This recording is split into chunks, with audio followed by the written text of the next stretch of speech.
Hello everyone, कैसे हो आप सब। मेरा नाम है पुलकित और आज इस वीडियो में हम देखने वाले हैं अलजेब्रा चैप्टर्स का जो हमारा नया टॉपिक है वो क्या है, यूजिंग एक्सप्रेशंस प्रैक्टिकली। ठीक है, हमें कुछ सिचुएशंस दी जाएंगी, कुछ स्टेटमेंट्स लिखे होंगे, उनको अलजेब्रिक एक्सप्रेशन में कन्वर्ट करना रहेगा। ठीक है, सो हमारे पास पहला स्टेटमेंट क्या कह रहा है, Rahul age is 4 years more than Raj. ठीक है, कुछ वर्ड प्रॉब्लम टाइप का रहेगा। ठीक है, स्टेटमेंट प्रॉब्लम है ये, इसको आपको क्या करना है, अलजेब्रिक एक्सप्रेशन में कन्वर्ट करना है। ठीक है, जनरलाइज्ड वे में। तो अब क्वेश्चन क्या कह रहा है, Rahul age is 4 years more than Raj. Rahul की एज 4 साल ज्यादा है किससे, राज से।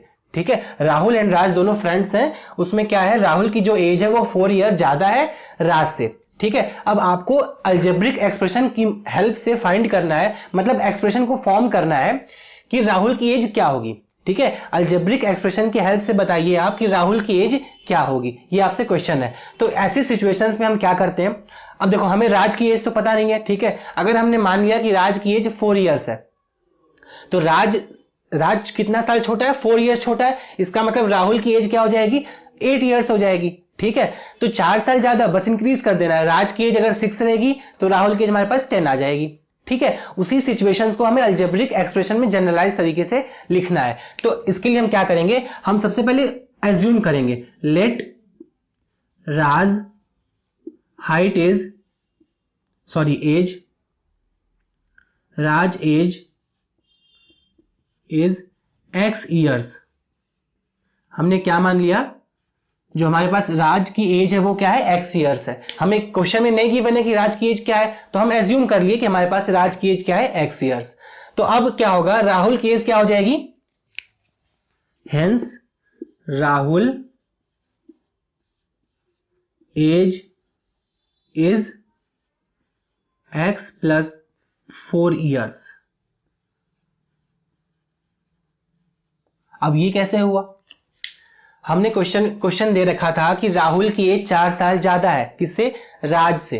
ठीक है, हमने माना कि राज की एज क्या है, x years है, तो अब x plus 4 क्या हो जाएगी, राहुल की एज हो जाएगी। ठीक है, जितनी भी एज राज की होगी उस एज में आपको +4 कर देना होगा। ठीक है, वो हमारी राहुल की एज आ जाएगी। फॉर एग्जाम्पल, अगर हमने मान लिया कि राज की एज क्या है, 2 years है, हमने क्या माना, राज की एज 2 years मान लिया, तो देन राहुल की एज क्या हो जाएगी, 6 years। कैसे, क्योंकि कह रहा है कि 4 years बड़ा है, 4 साल बड़ा है किससे, राज से। कौन, राहुल। ठीक है, अब दूसरा सिचुएशन ले लो, इसकी एज है वो 4 years है, 4 है तो ये कितना हो जाएगा, 8 years का हो जाएगा राहुल। ठीक है, नेक्स्ट सिचुएशन इज, मान लो आप 6, अगर राज की एज 6 है तो राहुल की एज क्या हो जाएगी, 10 years, है ना। तो जितनी भी राज की एज रहेगी उसमें +4 राहुल की एज हो जाएगी। ये हमारा स्टेटमेंट था। अब इसको हम जनरलाइज तरीके से कैसे लिख सकते हैं। ठीक है, अब ऐसे में तो मैंने सिचुएशन ली है कि अगर 2 है तो क्या होगा, 4 है तो क्या राहुल की एज होगी, बट जनरलाइज फॉर्म क्या हो जाएगा, x plus 4। अब यहां पे पुट करके आप देख सकते हो, हमने माना राज की एज क्या है, 2 years।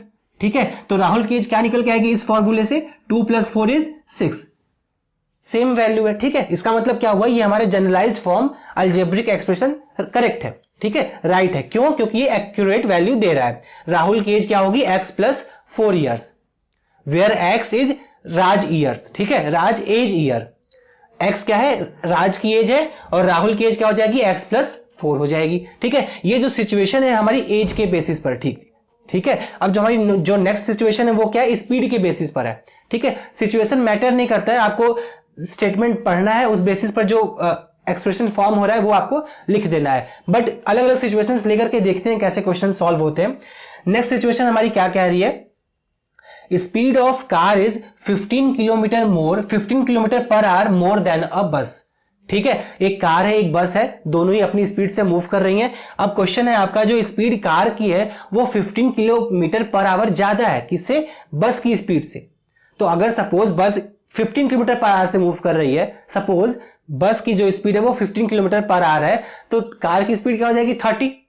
ठीक है, 15 किलोमीटर ज्यादा की स्पीड से मूव कर रहा है, इसका मतलब जो उसकी स्पीड होगी उसमें ऐड कर देंगे, जो बस की स्पीड होगी वो ऐड हो जाएगी किसमें, कार की स्पीड में। ठीक है, अब इसके लिए कैसे सिचुएशन बन सकता है, हम सपोज करेंगे, लेट बस speed is y kilometre per our. ठीक है, हमने क्या माना, बस की स्पीड हमने मान लिया y किलोमीटर पर आवर। अब देखो वेरिएबल्स था, ठीक है, किसी भी नाम से डिनोट कर सकते हैं। यहां मैंने क्या लिया था, x लिया था, यहां मैंने y ले लिया। आप a भी ले सकते हो, ठीक है, a किलोमीटर पर आवर, ठीक है, कोई भी नाम से उसको हम कॉल कर सकते हैं। तो इस तरीके से क्या हुआ, हमने मान लिया कि बस की जो स्पीड है वो क्या है, y किलोमीटर पर आवर है। तो अब कार की स्पीड क्या हो जाएगी, y प्लस 15। जैसे इस सिचुएशन में था x प्लस 4, वैसे यहां पे क्या हो जाएगा, y प्लस 15। जो स्पीड बस की है उससे 15 किलोमीटर पर आवर मोर की स्पीड किसकी है, कार की है। ठीक है, अब फॉर एग्जांपल अगर मेरे पास 15 रुपीज है और मैंने कहा कि जो आप मतलब सपोज मेरे आपके पास 15 रुपीज है, ठीक है, मैंने कहा कि आपसे 5 टाइम्स, मतलब जो आपके पास जो अमाउंट है उसका 5 टाइम्स मेरे पास है। ठीक है, तो लेट से अगर आपके पास 5 रुपीज है तो मेरे पास कितना हुआ, 25 हुआ।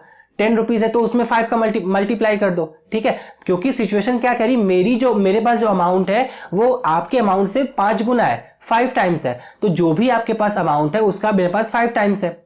उसी तरीके की सिचुएशन यहां भी है। बस की जो भी स्पीड है उसमें 15 किलोमीटर पर आवर की स्पीड ज्यादा है किसकी, कार की। ठीक है, वही एक्सप्रेशन के फॉर्म में हमें बताना है।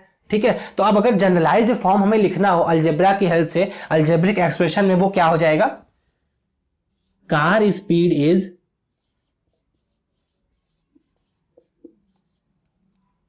y plus 15 kilometre per our. ठीक है, तो अलजेब्रिक एक्सप्रेशन क्या बना हमारा, y प्लस 15। ठीक है, इसका मतलब कार कितनी स्पीड से चल रही होगी, y प्लस 15 किलोमीटर। अब ये y कुछ भी हो सकता है, ये किसके ऊपर डिपेंड करता है, ये बस की स्पीड पर डिपेंड करता है। दोनों एक दूसरे पे इंटरडिपेंडेंट है, सॉरी दोनों नहीं, बस की जो स्पीड होगी वो आपकी स्पीड देखो कार की स्पीड डिपेंड कर रही है किस पर, बस की स्पीड पर।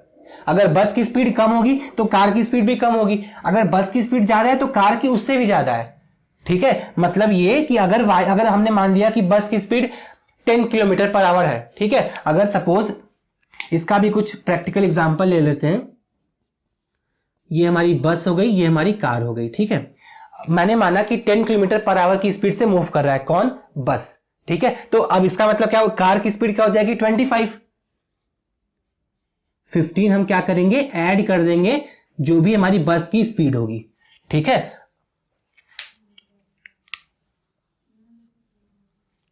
दूसरा सिनेरियो लेते हैं। दूसरा क्या है, हमने मान लिया कि 15 है, बस की स्पीड क्या हो गई, 15 किलोमीटर पर आवर है। इसका मतलब क्या हुआ, 30 किलोमीटर हो जाएगी कार की स्पीड। ठीक है, तो जो भी स्पीड बस की होगी उसमें 15 हम ऐड कर देंगे, हमें कार की स्पीड मिल जाएगी। तो इसका मतलब क्या हुआ, जो बस की स्पीड पर डिपेंड कर रहा है, किसकी स्पीड, कार की स्पीड। डिपेंडेंट केस हो गया। ठीक है, सिचुएशंस कोई भी हो सकती है, हाइट हो सकती है, एज हो सकती है, मनी की बात हो सकती है। ठीक है, आपको क्या करना है, केवल स्टेटमेंट देखना है और उसके बेसिस पर आपको अलजेब्रिक एक्सप्रेशन के फॉर्म में उस स्टेटमेंट को लिख देना है। ठीक है, अब जैसे क्वेश्चन क्या कह रहा है, जैसे हमने पहले कुछ प्रीवियस क्वेश्चंस, कुछ प्रीवियस वीडियोस अगर आप देखोगे हमारे, उसमें हमने स्टेटमेंट के बेसिस पर ऐसे कुछ एग्जांपल्स ड्रॉ करके लिए हैं। अब जैसे क्वेश्चन कह रहा है कि car speed is y plus 15 kilometre मोर।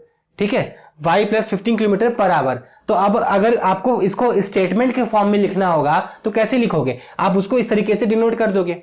अगर ये लिखा है तो आपको ये लिखना पड़ेगा, और अगर ये दिया हुआ है तो आपको ये लिखना पड़ेगा। ठीक है, सिंपल सी चीज है, स्टेटमेंट आपको ध्यान से पढ़ना है बस। Speed of car is 15 kilometre more than बस। तो बस की स्पीड जो भी रहेगी उसमें हम 15 ऐड कर देंगे, हमें कार की स्पीड मिल जाएगी। ठीक है, एक दो सिचुएशंस और लेते हैं फिर देन इस वीडियो को एंड करेंगे। अब थर्ड एग्जांपल देखो, आप क्या कह रहा है, strength of girls are 10 more than boys in a class. Question है आपका, गर्ल्स की जो स्ट्रेंथ है वो 10 ज्यादा है किससे, बॉयज से, किसी भी पर्टिकुलर क्लास में। ठीक है, आप सपोज कर सकते हो। तो अब अगर इस सिचुएशन को हमें ड्रॉ करना हो, अलजेब्रिक एक्सप्रेशन इसका लिखना हो, तो कैसे लिखेंगे। हम अगर मान लें कि जो बॉयज है वो 10 है, एक क्लास में जो बॉयज की स्ट्रेंथ है वो 10 है, तो गर्ल्स कितनी होंगी, 20। अगर बॉयज की वैल्यू 20 है तो गर्ल्स की वैल्यू 30, बॉयज की वैल्यू 30 है तो गर्ल्स की वैल्यू 40। तो हमेशा जितने भी वैल्यूज बॉयज की होंगी उसमें आपको 10 ऐड कर देना है, वो हमारे पास गर्ल्स की वैल्यू आ जाएगी। ठीक है, तो अब जब हमें यहाँ पे क्वेश्चन में बॉयज की जो एक्चुअल स्ट्रेंथ है वो नहीं दे रखी है, ठीक है, ऐसी सिचुएशन में हम क्या करेंगे, एज्यूम करेंगे। ठीक है, हम मान लेंगे वेरिएबल की हेल्प से लेट बॉयज स्ट्रेंथ, स्ट्रेंथ मतलब कितने ज्यादा बॉयज हैं, कितने बॉयज हैं,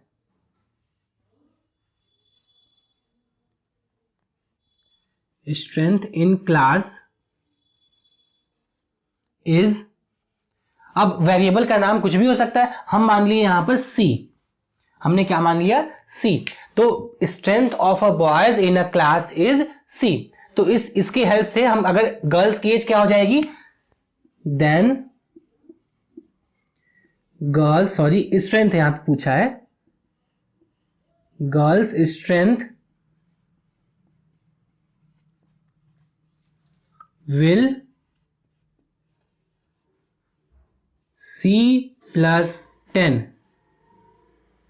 अल्जेब्रिक एक्सप्रेशन क्या बना हमारे पास C प्लस 10। कैसे, जो भी बॉयज होंगे, बॉयज की वैल्यू हमने मान लिया C, तो अब गर्ल्स की क्या है वैल्यू, कह रहा है कि 10 मोर देन बॉयज, मतलब बॉयज से ज्यादा है, ठीक है, तो इसका मतलब जो भी गर्ल्स की जो स्ट्रेंथ है वो 10 ज्यादा है बॉयज से, तो हमने माना कि जो बॉयज की स्ट्रेंथ है वो C है, किसी भी पर्टिकुलर क्लास में जो बॉयज की स्ट्रेंथ है वो C है, तो गर्ल्स की स्ट्रेंथ क्या हो जाएगी हमारे पास C प्लस 10, जो भी C की वैल्यू होगी, इसका मतलब क्या हुआ, बॉयज की स्ट्रेंथ पर डिपेंड कर रही है गर्ल्स की स्ट्रेंथ, ठीक है, जो हम बॉयज की स्ट्रेंथ लेंगे हमें गर्ल्स की स्ट्रेंथ में प्लस 10 का इंक्रीमेंट मिल जाएगा। तो अगर हमने माना कि सपोज जो हमारे पास बॉयज की स्ट्रेंथ है वो 20 है, किसी भी क्लास में जो बॉयज की स्ट्रेंथ है वो कितनी है 20 है, तो गर्ल्स की स्ट्रेंथ क्या हो जाएगी, G for girls, B for boys, girls की स्ट्रेंथ क्या हो जाएगी 30, ठीक है, हमेशा 10 का इंक्रीमेंट चलता रहेगा, कोई भी वैल्यू ले लो आप, अगर आपने 40 लिया बॉयज की स्ट्रेंथ तो क्या मिल जाएगा 50, अगर आपने इसे 50 ले लिया बॉयज की स्ट्रेंथ को, तो आपको गर्ल्स की स्ट्रेंथ क्या मिल जाएगी 60 मिल जाएगी।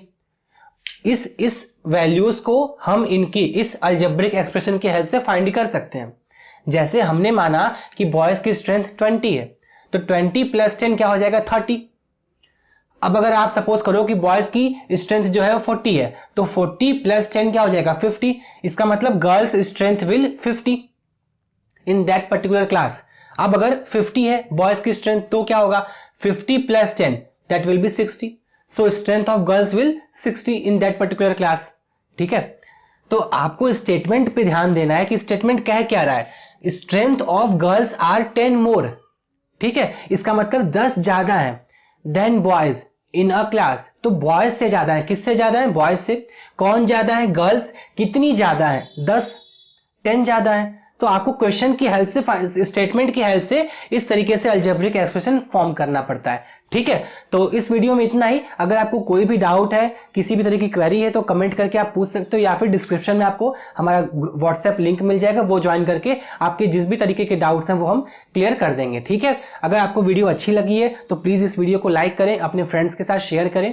नेक्स्ट वीडियो जो हमारी होगी हम उसमें कुछ प्रैक्टिस क्वेश्चंस और एनसीईआरटी की एक्सरसाइजेस सॉल्व करेंगे, ठीक है। इस वीडियो में इतना ही, थैंक यू।